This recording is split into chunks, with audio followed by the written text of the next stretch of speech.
one point in time, Bad Boy Records felt untouchable. Seriously, if you grew up in the 90s or early 2000s, Bad Boy wasn't just a music label, it was the label. Luxury, success, money, champagne, designer suits, hit records, music videos that looked like movies. Everything about Bad Boy felt larger than life. And at the center of it all was Sean Puff Daddy Combs, a man who somehow transformed himself from an ambitious music executive into one of the most powerful figures in entertainment. But here's the crazy part. When people talk about Bad Boy today, the conversation feels completely different now. Because instead of talking about older legendary music, iconic artists, classic albums people now talk about, lawsuits, betrayal, manipulation, abuse allegations, careers falling apart, artists getting destroyed financially, and honestly, that shift feels surreal. Because for a long time, Diddy looked like the ultimate success story, but now, a lot of people are starting to ask a darker question. Was Bad Boy Records secretly built on exploitation the entire time? And that question has completely changed how people look at Diddy's legacy. Now, before we get into the downfall, we gotta understand how powerful Bad Boy really was. Because younger fans today honestly can't fully understand it. Bad Boy dominated an ERA. This wasn't just some successful label. This was a cultural movement. Biggie Smalls, Faith Evans, Mace, 112, the LOX, Total, Craig Mack, hit after hit after hit. And Puff understood something before almost everybody else in hip-hop. Presentation matters. That's what separated Bad Boy. The music sounded expensive, the videos looked expensive, the lifestyle looked aspirational. Everything felt glamorous. Meanwhile, most rap labels still looked gritty and underground. Puff made hip-hop feel luxurious, and that changed the industry forever. But underneath all the flashy success, there were already warning signs. And honestly, the first major tragedy changed everything, the death of Biggie Smalls. Because when Biggie died in 1997, Bad Boy lost more than just an artist. They lost their foundation. Biggie wasn't just the biggest rapper on the label. He was the soul of the entire movement. And after his death, something about Bad Boy changed permanently. Now commercially, the label still succeeded. Puff became even more famous. Maze exploded. The shiny suit era took over. But creatively, a lot of people felt like the label started drifting. And another thing started happening too. Artists slowly began complaining about contracts, money, publishing, ownership. Now at first, those complaints weren't loud publicly, but behind the scenes, tension was building, especially with artists like the LOX, Black Rob, Mace, even producers and writers. A lot of people started feeling like Puff became richer than everybody around him. And that perception followed Diddy for years. Now to be fair, Diddy was absolutely brilliant as a businessman. Nobody can take that away from him. He understood marketing, branding, networking, media control, better than almost anybody in entertainment. But the problem is, many people eventually started feeling like his business success came at the expense of the artists themselves. And once those stories started spreading publicly, the image of Bad Boy slowly started changing. Because behind all the champagne, private jets, and flashy videos, people started noticing something darker. A pattern of artists struggling financially, getting shelved, losing ownership, falling into addiction, or leaving the label completely broken. And honestly, that's when the Bad Boy story stopped feeling inspirational and started feeling tragic. One of the biggest reasons the Bad Boy story feels so dark today is because so many artists connected to the label ended up damaged somehow. And after a while, people started noticing the pattern. Because think about it, how many Bad Boy artists actually left the label? Financially secure, mentally healthy, and still thriving musically? Not many. And that's where a lot of the criticism toward Diddy started getting louder over the years, especially once former artists began speaking publicly. Now, one of the earliest major cracks in the empire came from the LOX. And honestly, that situation changed how a lot of people viewed Puff forever. Because at the time, the LOX were respected heavily in hip-hop, street credibility, bars, authenticity, but stylistically, they didn't really fit Bad Boy's shiny image. Puff wanted radio records, commercial appeal, crossover success. Meanwhile, the LOX wanted gritty street music. That tension kept growing, and eventually, it exploded publicly. Now, if you know hip-hop history, you already know about the famous Let the LOX Go campaign. That moment was huge. Fans literally started chanting for Puff to release them from their contracts. Think about how insane that is. That's not normal label drama anymore. That's the public turning against the CEO himself. And eventually, the LOX left Bad Boy, but the damage to Puff's image stayed there because now people started seriously questioning how many artists are actually unhappy over there. Then came another heartbreaking example, Black Rob. And honestly, this situation still makes people emotional today because Black Rob had real talent. Whoa, was massive. People loved him. The streets respected him. But later in life, fans saw Black Rob struggling financially, dealing with health problems, looking abandoned publicly and naturally. People blamed Diddy. Now, whether that blame was fully fair or not, the perception became brutal online, especially after Black Rob passed away, because suddenly social media started revisiting all the old Bad Boy stories again, and the conversations got dark. People started asking, did Diddy exploit artists? Did artists get paid properly? Why did so many careers collapse? Why did so many people leave unhappy? And unfortunately for Puff, those questions kept piling up over time. Then another complicated situation resurfaced constantly. Mase.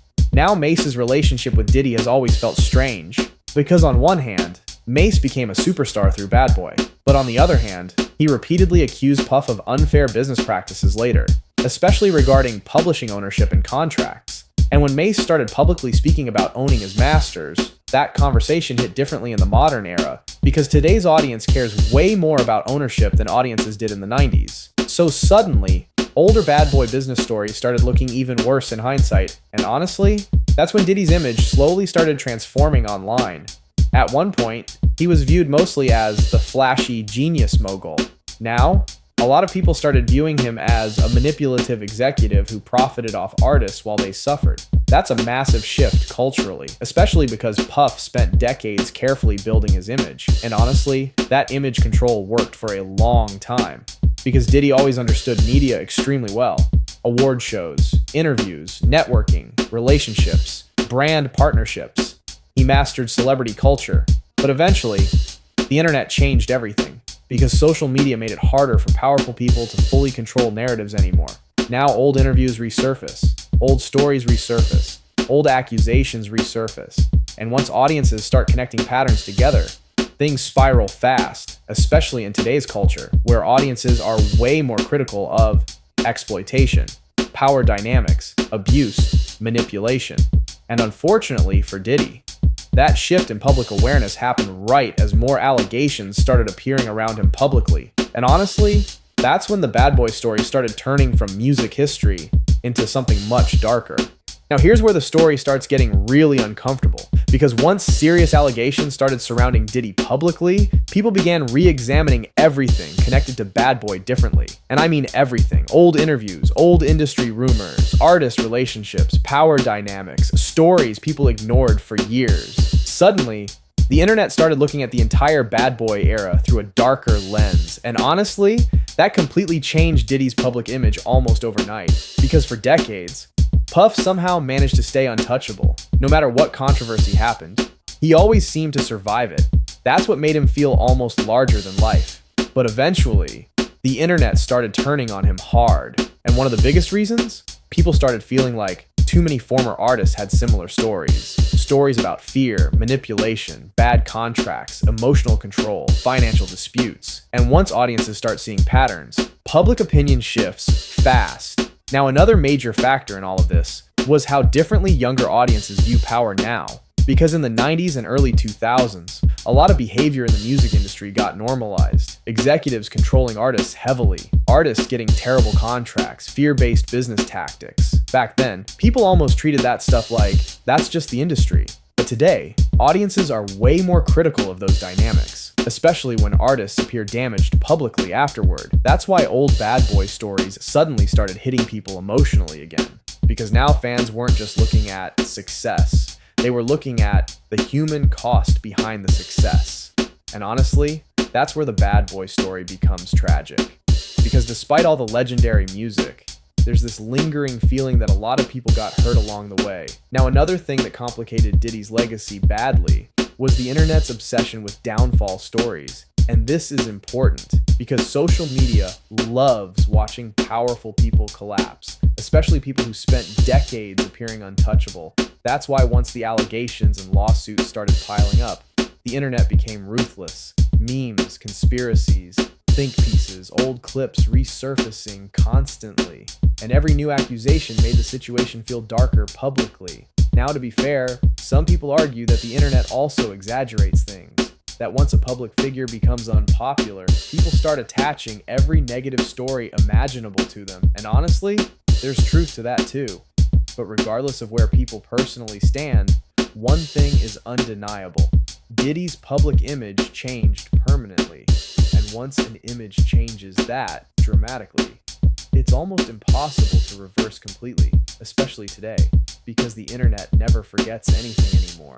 Now, another reason the bad boy downfall feels so symbolic is because it mirrors what happens to a lot of entertainment empires eventually. At first, everything looks glamorous: money, power, success, fame. But over time, the darker realities behind the scenes slowly start surfacing. And that's what happened here. The same label that once represented luxury and success now gets discussed alongside controversy and tragedy. That's an insane transformation culturally, especially for people who grew up idolizing Bad Boy. Now here's another uncomfortable truth. Even though Diddy's reputation has taken massive damage, his influence on music history is still undeniable. That's what makes this conversation complicated, because Bad Boy helped shape hip-hop visuals, music marketing, crossover rap success, celebrity branding. Puff changed the business of hip-hop forever. But at the same time, a lot of people now question the personal cost of that empire. And honestly, that tension between success and exploitation is what makes this story so fascinating, because the more people revisit Bad Boy history, the darker the conversation seems to become. At this point, the Bad Boy story almost feels like two completely different histories happening at the same time. One version is glamorous, legendary music, classic albums, luxury lifestyle, hip-hop dominance. The other version, pain, conflict, broken relationships, allegations, artists feeling used. And honestly, that contrast is exactly why the conversation around Diddy became so intense recently. Because for years, people only focused on the glamorous version. But now, the darker stories are impossible to ignore. And another thing that made the public reaction so explosive was how long Diddy maintained control over his image. That's important, because Puff wasn't just another rapper or executive. He was one of the greatest networkers in entertainment history. Think about it. For decades, Diddy was connected to music, fashion, alcohol brands, television, celebrity culture, billionaires, athletes, Hollywood.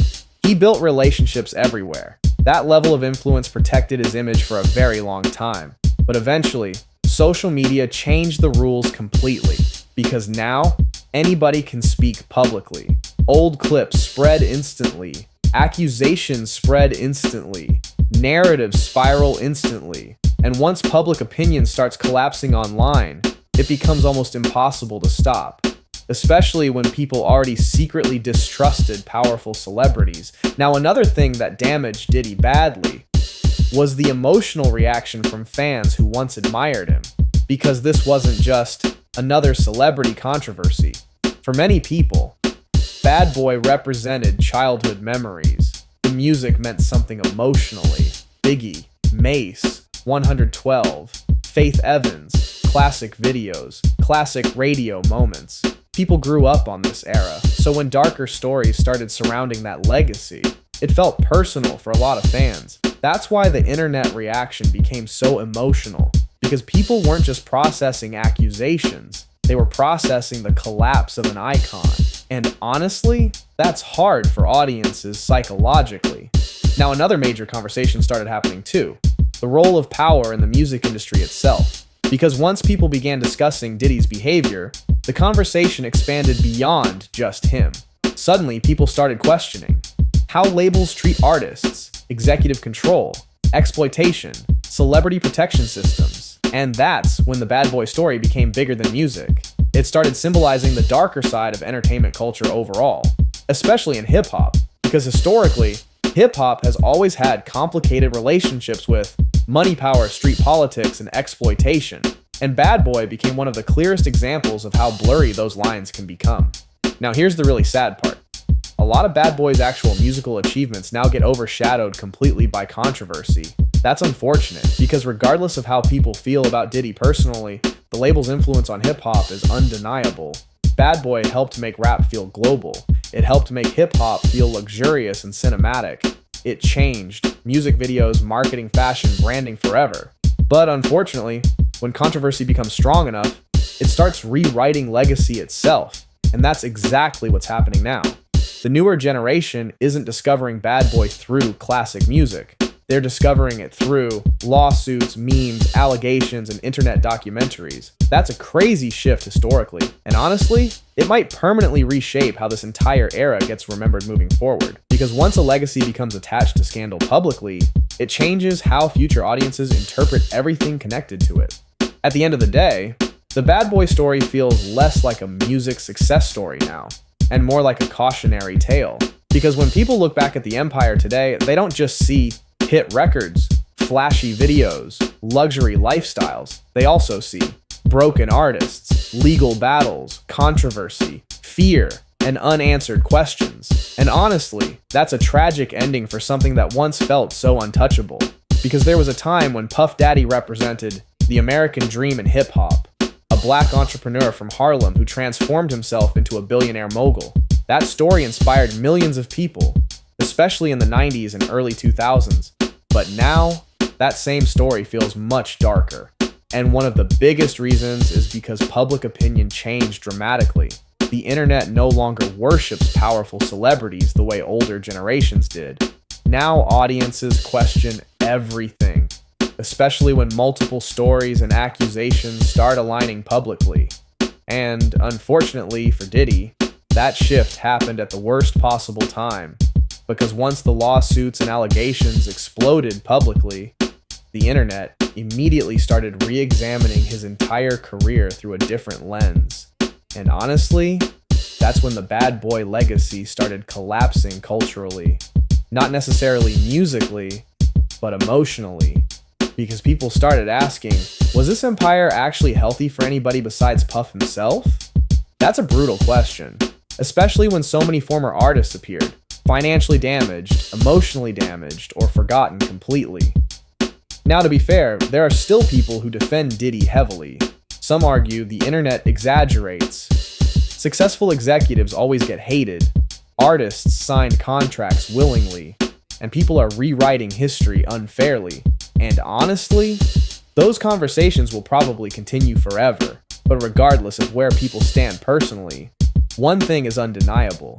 Diddy's public image has changed permanently. And once cultural perception shifts that strongly, it usually becomes history. Now, another reason this story feels so symbolic is because it mirrors what happens to a lot of entertainment empires eventually.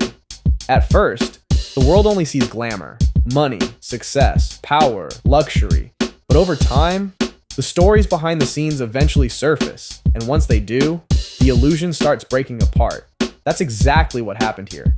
And honestly, that's why the fall of Bad Boy feels so shocking emotionally, because for years, it represented aspiration. Now it represents controversy.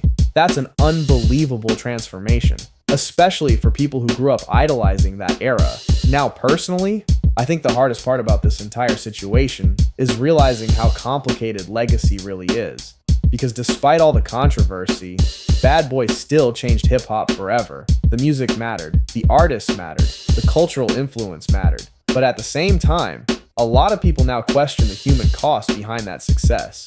And that tension is what makes this story so uncomfortable.